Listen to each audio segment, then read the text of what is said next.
Φεύγουμε από την Κοζάνη χωρίς να έχουμε βρει το θησαυρό. Πηγαίνουμε σε ένα άλλο μέρος, το οποίο πρωταγωνιστεί δεκαετίες τώρα στις ιστορίες θησαυρών. Εδώ μάλιστα λέγεται ότι πολλοί έχουν βρει πολλά. Είναι τα βουνά πάνω από την Έδεσα και κυρίως το Καϊμακτσαλάν.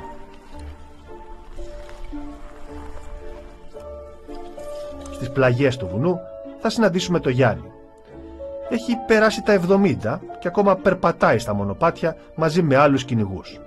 Είναι, λένε, το μυαλό της παρέας. Εκείνος που μελετάει τα κείμενα, τους χάρτες, τα ιστορικά βιβλία και ψάχνει να βρει τα σωστά σημάδια στα βουνά.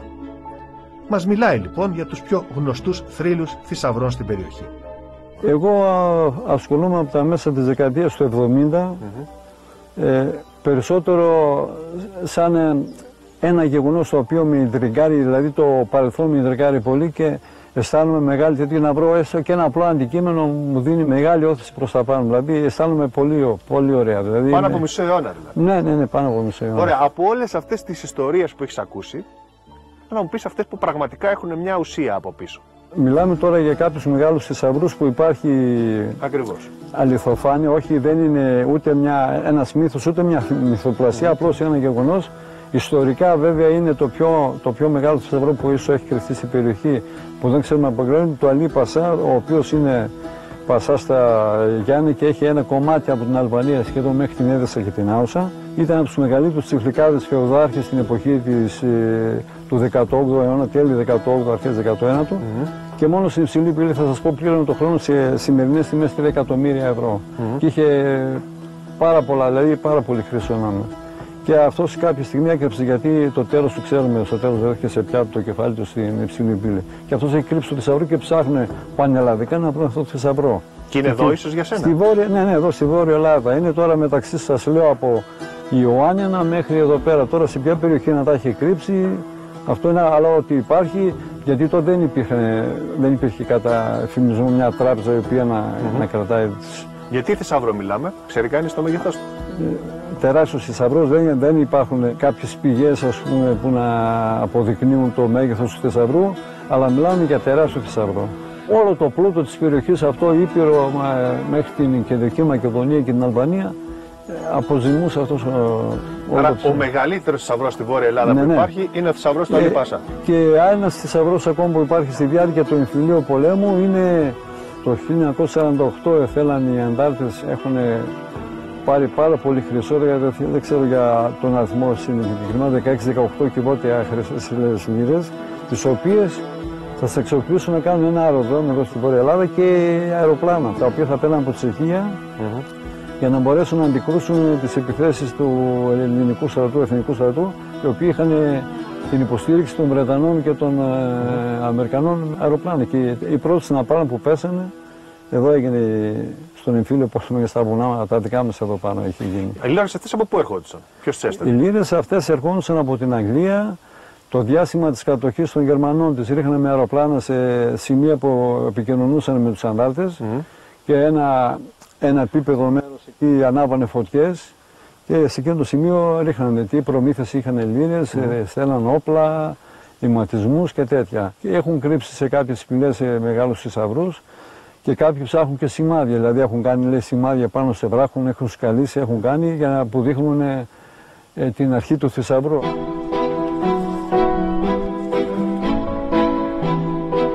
Στην Έδεσα πόσοι ασχολούνται με αυτό που λέγεται κυνήγι θησαυρού?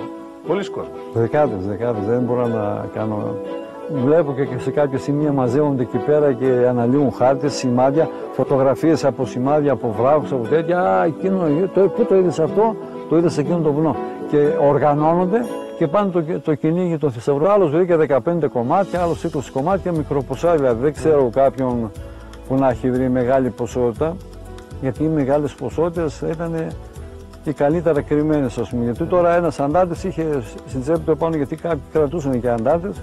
Είχα 50 κομμάτια, τα έκρυψα σε εκείνο τέτοιο, είπε σε ένα φίλο. Άρα κάποιον που να έχει βρει πάρα πολλά κομμάτια, δεν ξέρεις. Ξέρω μια ιστορία, ιστορίες έχω μιλήσει με αντάρτες, με καπεταναρέους και ένας εδώ επάνω σε μια χαράδα έχει κρύψει ένα κυβότιο, δεν μπορέσα να βρω, πέθανε στη Ρουμανία. Στο γιο του, ο γιος του που είναι ένας συγγενής δικό μου, λέει εκεί πάνω σκαπώ να βρίσκω μια χαράδα 3 χιλιόμετρα, που να την βρει. Στη χαράδα μέσα θα κρύψανε ένα κυβότιο με λίρες και ένα κυβότιο του αρχείου του συντάγματος.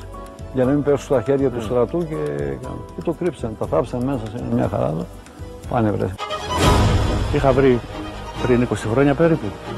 Είχα βρει και ένα χρυσό τάλαντο, 33 κιλά, περσικό ήταν αυτό. 33 κιλά χρυσάφι.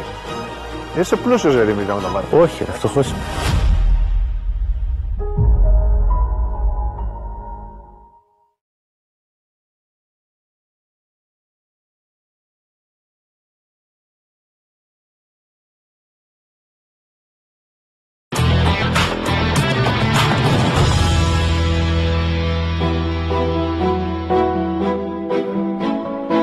Οι λύρες των Τούρκων αλλά και των ανταρτών, λοιπόν, είναι η θησαυρή που κρύβει το βουνό. Ένας από αυτούς που έχουν αφιερώσει τη ζωή τους στο να τα βρουν είναι ο Δημήτρης. Δεν έχει ακριβά μηχανήματα και δεν κάνει ανασκαφές. Είναι, όπως λέει ο ίδιος, ειδικός στις βέργες. Τι είναι οι βέργες? Δύο χάλκινα σύρματα στην ουσία που σύμφωνα με τον Δημήτρη εντοπίζουν μέταλλα και κυρίως χρυσό. Πόσα χρόνια κυνηγός θησαυρών? Περίπου μια 20 ετία. Πώς σου κόλλησε αυτό? Ένα περίεργο πράγμα, βγαίναμε στα βουνά και λέγαμε έχει πολύ πράγματα εδώ κρυμμένα να τα ψάξουμε κάποια στιγμή. Μικρός τότε. Μικρός, ναι. Παίζαμε εκεί με τα παιδιά, τους Ινδιάνους. Κρυβόμασταν, κάναμε. Είχε περιπέτειες κι άλλες. Τι ιστορίες υπάρχουν στα δικά σου μέρη? Αντάρτικες ιστορίες πολλές. Δηλαδή, στα βουνά πάνω κρυβόντουσαν οι αντάρτες. Ο ένας έκλεβε τον άλλον, υπήρχε αναρχία και τότε, μην νομίζουμε ότι ήταν όλα καλά. Η αναρχία επικρατούσε πάντα. Έκλεβε ο ένας τον άλλον. Εγώ ξέρω μια ιστορία από έναν που ήταν ταγματασφαλίτης τότε. Λέει όποτε μέσα ήταν ο καπετάνιος να πάω να ψωνίσω από το Λεμαΐδα κάτω κάτι. Μας έδινε, λέει, 20 λίρες. Φεύγοντας, λέει, τις 5 τις έκρυβα εγώ. Να μην τις βρει πάνω μου, έλεγε. Τέτοια λέει υπάρχουν πολλά. Τέτοια μικροποσότητες υπάρχουν πολλές κρυμμένες. Εσύ πώς ψάχνεις εσύ? Έρχεσαι εδώ, ας πούμε, που είμαστε τώρα εμείς Έρχομαι εδώ με τις βέργες. Μέσα σε ένα δάσος. Έρχομαι εδώ με τις βέργες. Οι βέργες είναι αυτό που κρατάς. Βέργες είναι αυτές που κρατάω. Τι κάνει αυτό που κρατάς? Άμα περπατήσω τώρα από εδώ, ας πούμε, θα δω που με τραβάνε οι βέργες. Άμα σε τραβήξουν, τι σημαίνει? Με τραβήξαν εδώ. Σημαίνει ότι άμα ακολουθήσω αυτό το στόχο κάπου εδώ, κάτι θα βρω.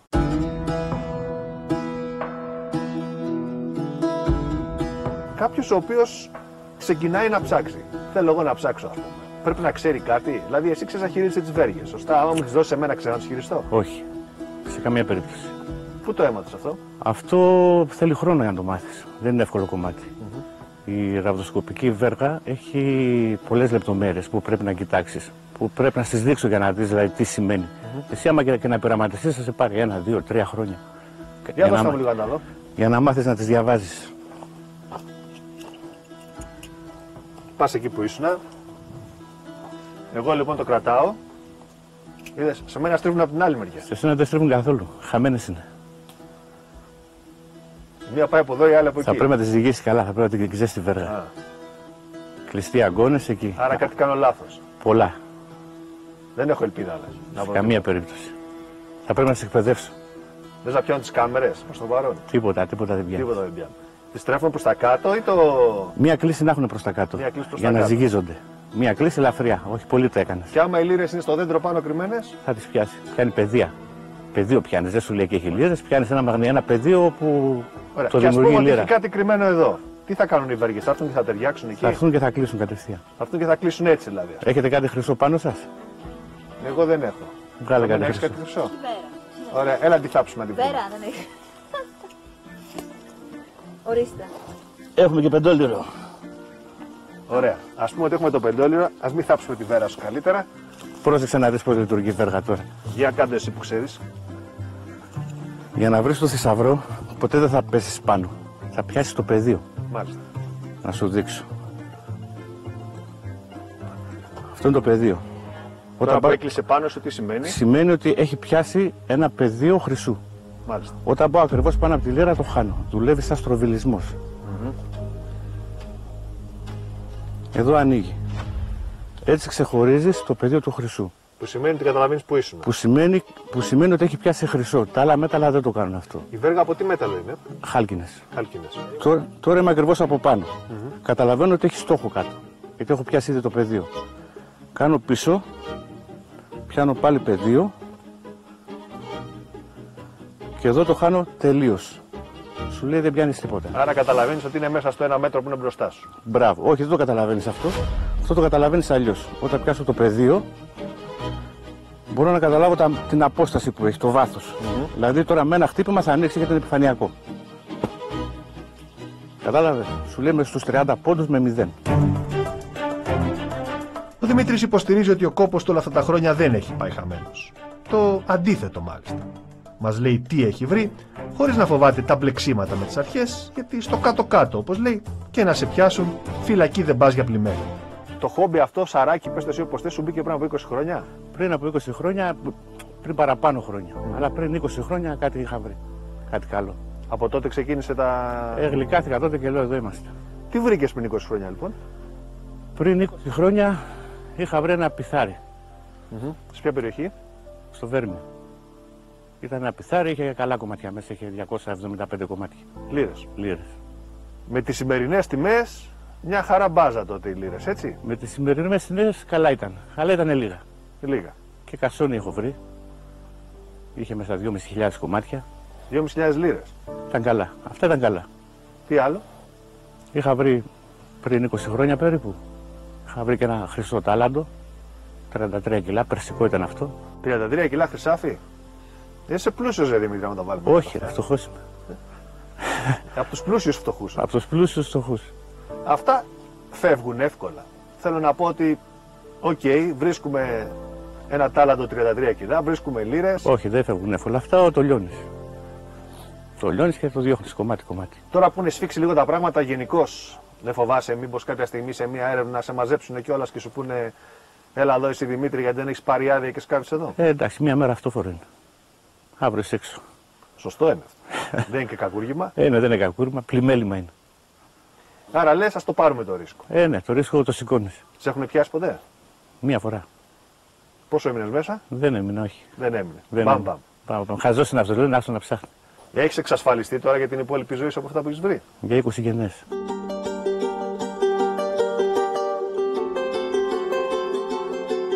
Μια ζώνη με λίρες που βρήκε κρυμμένη σε ένα μαντρί όταν ήταν μικρός, έβαλε το μικρόβιο του κυνηγού μέσα στο Μιχάλη. Από τότε, όπως λέει, ψάχνει θησαυρούς.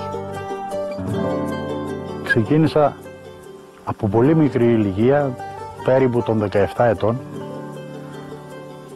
να ψάχνω για χρήματα τα οποία είχαν αφήσει οι Τούρκοι οι οποίοι φύγανε από την εδώ περιοχή. Έτσι αγόρασα ένα μηχάνημα, ούτε πολύ ακριβό ούτε πολύ φθηνό. Έμαθα να το δουλεύω και κάποια στιγμή ένας γνωστός φίλος, εντός εισαγωγικών, μου λέει έχω μία περίπτωση που ένας παππούς μου είχε πάντοτε μία ζώνη με χρήματα, με λίρες επάνω του. Αλλά μια φορά που γύρισε στο σπίτι, γιατί αυτός ήταν τσομπάνος, δεν είχε τη ζώνη του μαζί. Τον ρώτησε η γιαγιά μου να είμαι ότι τι έγινε η ζώνη, ξέρω εγώ, και λέει την έχω πάνω να είμαι στο μαντρί. Η ζώνη ποτέ δεν γύρισε όμως στο σπίτι, πέθανε ο παππούς, η γιαγιά την είπε την ιστορία και έτσι αυτός ο φίλος με λέει αν μπορούμε να πάμε να το ψάξουμε, να δούμε, να βρούμε τη ζώνη την οποία είχε αφήσει ο παππούς στο μαντρί. Πήγαμε μαζί, γιατί δεν ήξερα καν που είναι. Έψαξα και όντως υπήρχε αυτή η ζώνη και είχε πάνω 40 λίρες. Ήτανε κάτι το φανταστικό. Πρώτη φορά μετά από που έμαθα πώς να χειρίζομαι το μηχάνημα βρέθηκε ένας θησαυρός, 40-40. Και μου έδωσε 10 κομμάτια ο άνθρωπος. Από τη χαρά του για να με ευχαριστήσει. Οπότε έκανα και εξόφληση του μηχανήματος. Ήμουν ευτυχισμένος. Από τότε όμως μου κόλλησε το μικρόβιο να ψάχνω. Και συνεχίζω μέχρι σήμερα.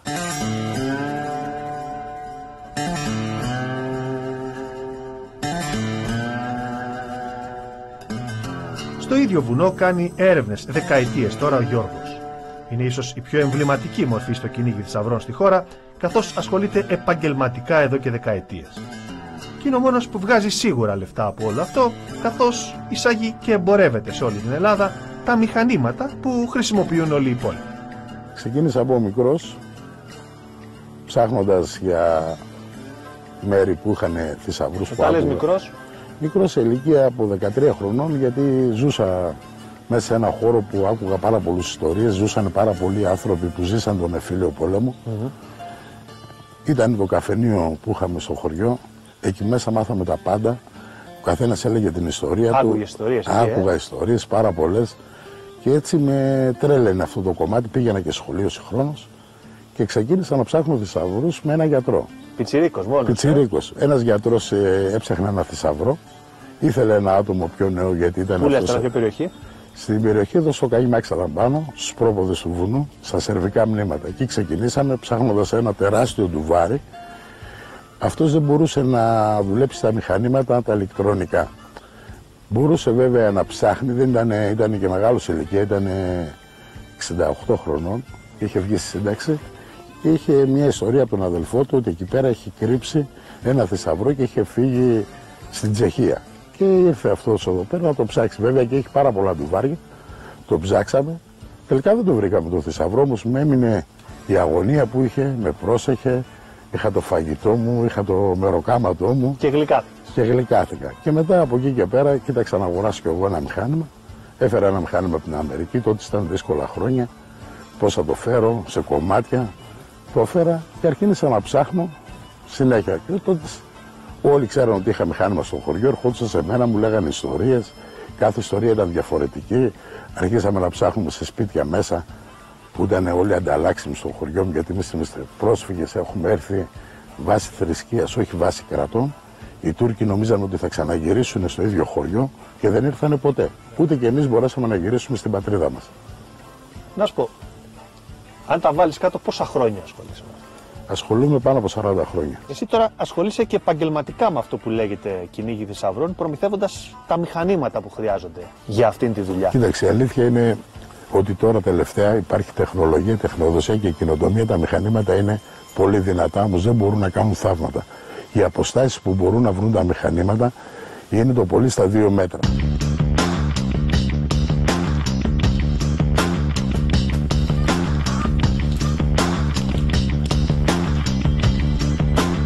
Αυτός είναι ένας ανιχνευτής μετάλλων τεχνολογίας VLF που δουλεύει και με κίνηση και χωρίς κίνηση. Ένας ανιχνευτής μετάλλων βεβαίως αποτελείται από το ποινίο του, που η διάσταση του ποινίου παίζει ρόλο ως προς το βάθος έρευνας. Τώρα έχουμε ένα ποινίο, ας πούμε, που πηγαίνει βαθιά. Είναι 45 εκατοστών, υπάρχουν διάφορα μεγέθη. Τώρα βλέπουμε έναν επαγγελματικό ανιχνευτή που βρίσκει πραγματικά θησαυρούς. Είναι πολύ σταθερός στη λειτουργία του, όλη αυτή η τεχνολογία ανιχνευτών, και κρατάμε το κορυφαίο μοντέλο αυτής της στιγμής στα χέρια μας, αν θέλουμε να έχουμε σωστά αποτελέσματα κατά την έρευνα. Από εκεί και πέρα αποτελείται βέβαια από τα κοντάρια σύνδεσης και το πίνακα ελέγχου, την οθόνη του, όπου προγραμματίζουμε όλο το μηχάνημα για να βρούμε το στόχο μας. Έτσι. Από εκεί και πέρα τα μηχανήματα δουλεύουν, όπως είπαμε, με κίνηση, δεξιά-αριστερά, για να αναγνωρίσει το μηχάνημα το στόχο, και βέβαια χωρίς κίνηση όταν περπατάμε πιο σιγά και κάνουμε πιο απαλές κινήσεις στο ποινίο. Λοιπόν, αυτό που επιθυμούμε να ακούσουμε όλοι κατά την έρευνα είναι αυτό που λέμε το μαγικό μπιπ. Μαγικό μπιπ μπορεί να μην είναι πάντα, αλλά σίγουρα όταν το μηχάνημα κάνει ένα χαρακτηριστικό ήχο που θα ακούσουμε τώρα, έχουμε ένα μεταλλικό αντικείμενο.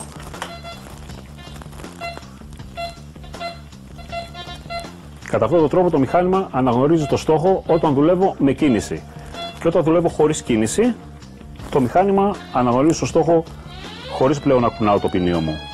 Όση ώρα το αφήσω σταθερό από πάνω, τόση ώρα θα μου δίνει σήμα το αντικείμενο. Και έχω τη δυνατότητα βέβαια να κεντράρω και αυτό το αντικείμενο. Αυτό ονομάζεται pinpoint. Υπάρχουν φυσικά και τα pinpointer, το οποίο με βοηθάει να φτάσω πάρα πολύ κοντά στο αντικείμενο και να κεντράρω ένα αντικείμενο, ιδίως μικρό, όταν είναι μέσα στα χώματα, για να μην κουράζομαι με τη χρήση του ανιχνευτή μετάλλων.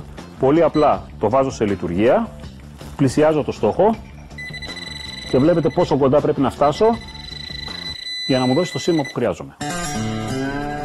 Ο Γιώργος εξηγεί γιατί όλο αυτό που λέγεται κυνήγι θησαυρού δεν είναι καθόλου άσκοπο. Υπολογίζει, όπως θα ακούσετε, πόσες λίρες είναι τελικά κρυμμένες σε βουνά, εκκλησίες, σπίτια και δέντρα. Αν το βάλουμε κάτω και σε ρωτήσω από όλες τις ιστορίες που ακούγονται όλα αυτά τα χρόνια, ποιες είναι για σένα οι πιο πραγματικές, ποιες θα μου έλεγες? Κοίταξε, οι μεγάλες ιστορίες που υπάρχουν στην Ελλάδα είναι από τα αρχαία χρόνια ως σήμερα. Στη γη την είδαν εκατομμύρια μάτια και όλοι αφήσαν τα μυστικά τους. Ερωτευτήκαν, αγαπήσανε, δημιουργήσανε.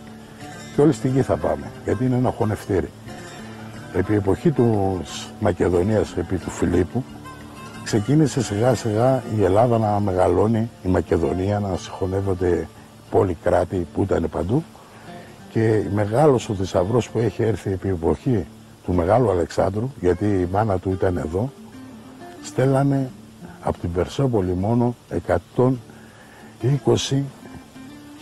ζώα να κουβαλάνε θησαυρό και το φέραν στη Μακεδονία. Και τι χάθηκε αυτός? Αυτός χάθηκε κάπου στο ένα κομμάτι του Ατάλαντου, γι' αυτό βγήκαν και τα Ατάλαντα. Έχουν έρθει στη Μακεδονία. Πού έχουν μπει, κανένας δεν γνωρίζει.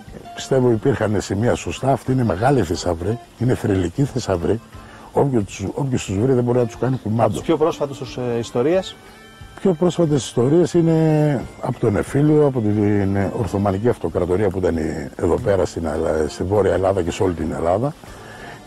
Είναι ο θησαυρός του Αλή Πασά που γνωρίζουμε όλοι και το κυνηγάνε. Είναι ο θησαυρός του Μουκτάρ, είναι ο θησαυρός του Χασανάκου. Είναι θησαυροί από αυτούς που ήταν 500 χρόνια οι Τούρκοι εδώ. Η Έδεσα ήταν η πρωτεύουσα των Βουλγάρων. Και από εκεί ξεκίνησε ούτε Φιλιππούπολη ούτε τα Σόφια. Ορμούσαν οι Σέρβοι, γινόταν εδώ, ήταν οι Τούρκοι, ήταν ένας χαμός στα Βαλκάνια.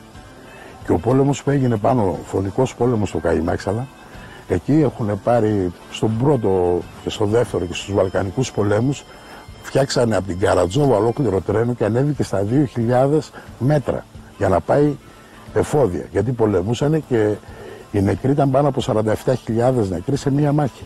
Γι' αυτό ονομάστηκε και φωνική μάχη του Καϊμάξαλα. Και τώρα έρχονται, όλο αυτό το εκκλησάκι, ο προφήτης Ηλίας είναι χτισμένος με βλήματα και με κόκαλα ανθρώπων εκείνη της εποχής που δώσαν τη ζωή τους για να δημιουργήσουν τη Μακεδονία. Πολλές μάχες, πολλές λίρες. Ήταν ένας φαντάρος εδώ πάνω στο Σμανάκο, λέγεται το βουνό, και είχε ένα φυλάκιο τότε. Τώρα μην κοιτάτε που δεν έχει στρατό, τότε τα σύνορα τα φιλούσαν. Ερωτεύτηκε μια κοπέλα από το χωριό, τότε είχαμε στο χωριό δίσκο και κατεβαίναν από μονοπάτια προς το χωριό. Η νεροποντή έβγαλε μια κάσα. Όμως οι φαντάροι φεύγανε, δεν ήταν πολύ μεγάλο στρατός εδώ, ήταν 10-15 άτομα.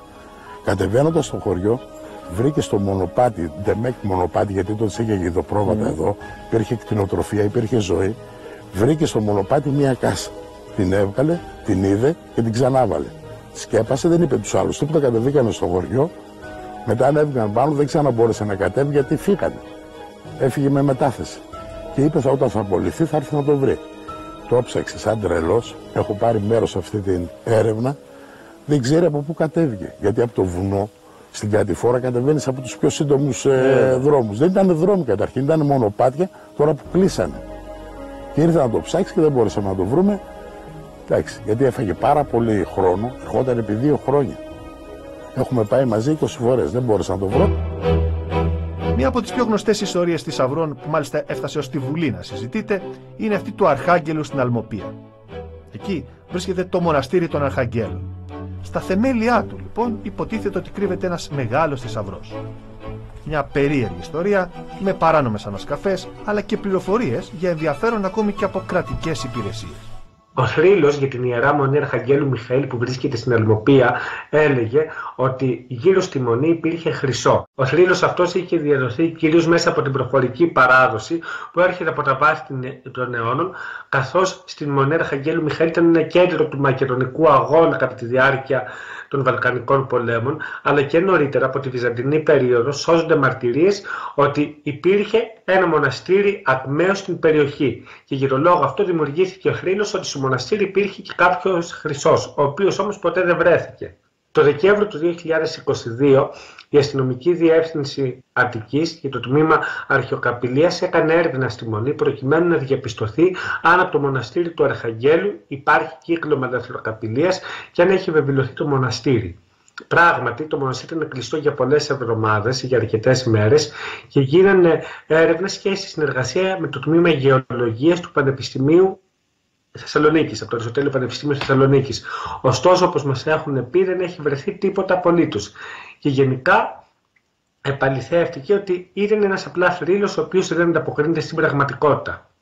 Το θέμα το έφερε στη Βουλή ο αρχηγός της Ελληνικής Λύσης, ο Κυριάκος Βελόπουλος, ο οποίος είχε κάνει και ερώτηση προς τον Υπουργό και είχε πει για 4 τόνους χρυσού που υπάρχουν στο μοναστήρι του Αρχαγγέλου Μιχαήλ.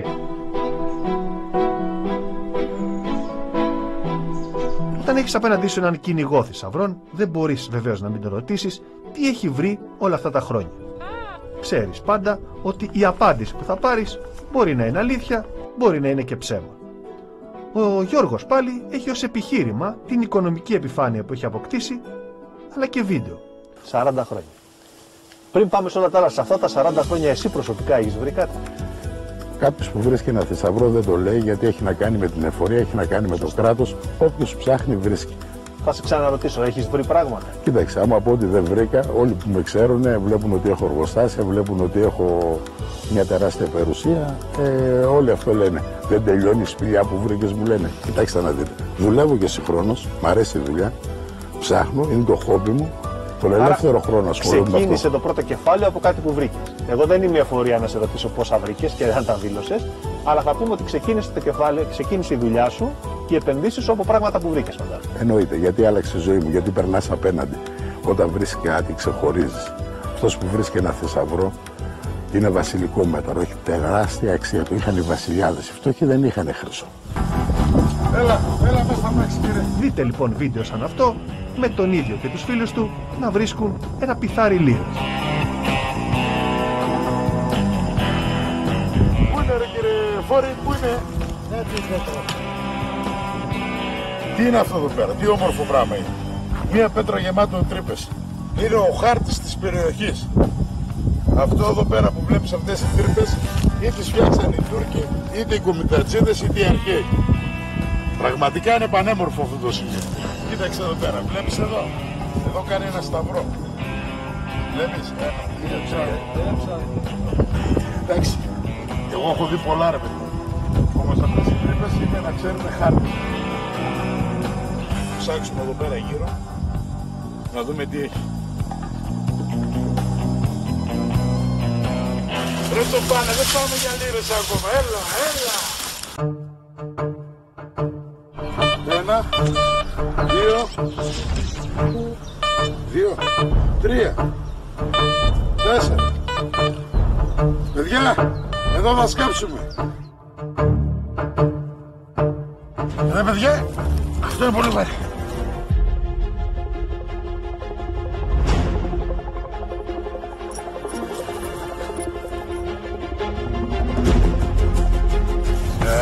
Να είσαι καλά ρε Μπάρμπα. Δεν πειράζει ρε, τι ένα, εδώ βρήκαμε τόσα και άμα έπεσε 1 και 2 και 5.